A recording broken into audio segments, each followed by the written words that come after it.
something the fans may not know or remember is that there was a red aluminum bat aptly titled Coach Dunlap's bat. What Hmm. was the origin story of this bat? I mean, it's crazy because I don't really know remember how it started. I just know did you want the bat or you didn't want the bat? I think you wanted the bat. I think the I story can't, changed a bunch of times because yeah, I can't really remember, honestly, but I know the bat was iconic, though. I do remember the bat being iconic, and I want to say you wanted the bat, I think. Don't quote me on that, though. I'm not sure, but the bat was definitely played a big role on that year. But I can't pinpoint the whole thing behind the bat. Dunlap is let me not say strange. He's a very different type of person. So who knows why he came up with that? But again, that's without him, I'm not here today for sure because he pulled me out the fire many times from like people don't know like what I was going through throughout that year because like there was times where I quit during the season and Dunlap met me at my locker like, no, you're not quitting. So let me give you some more stories. Like if you remember like the first 6 games of that year, I didn't play at all. Like didn't get off the bench. But every day, me and Dunlap will go to the garden and I work out for an hour and a half before the game because I know I'm not playing. Because one thing about Coach Lavin is he gonna break you down. So he was on a break you down train. So it was already pre planned that it doesn't matter what happens in the game. Sean's not playing until he gets all the way on board, both feet on the boat. He's not playing. So I was Dunlap would take me to the garden. We work out for an hour and a half every day before the games, whatever, second, hour and a half, workout just to stay ready, stay ready, stay ready. So when I did get that shot, what was it? I think after we played, no, we played Georgetown. He put me in for a couple minutes. I was having a pretty good game. He took me out again. Dunlap was in my corner, kind of like butting heads with coach a little bit about, hey, you got to push on in the game. So I'm upset. I'm frustrated. I'm walking down the tunnel and what did Georgetown play? At the big arena, I forget what it's called. I take my jersey off, I throw it, I quit. I'm in the locker room the next day, like packing my stuff, like this is it. Dunlap meets me at my locker. He's like, man, don't give up. Stick through it. You almost do it. You almost do it. I want to say we played Duke maybe 2 games after that, I believe. I started the game.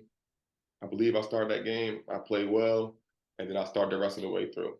So, how do you go from and I want to know what happened. What happened Yeah. in that such a short period of time where you went from throwing your jersey, Mhm. quitting, to starting against Duke? Um, how did it happen?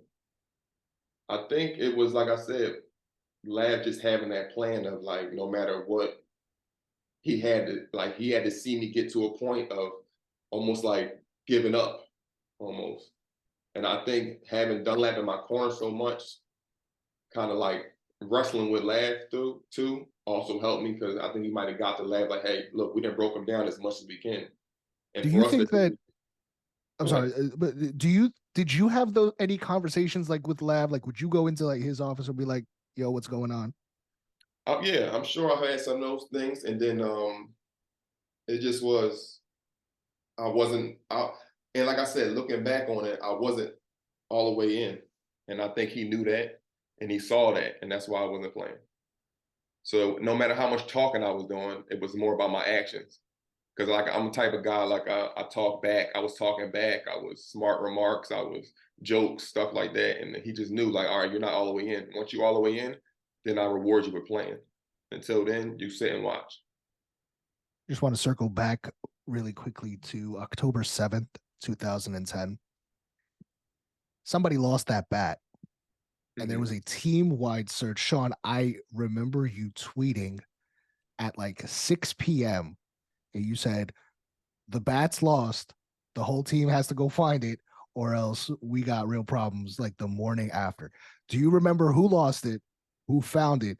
Because I talked to Malik Booth the other day, Yeah. and Malik didn't even wasn't sure who found it, but he said that it was gonna be real problems if that Yes. bat wasn't found.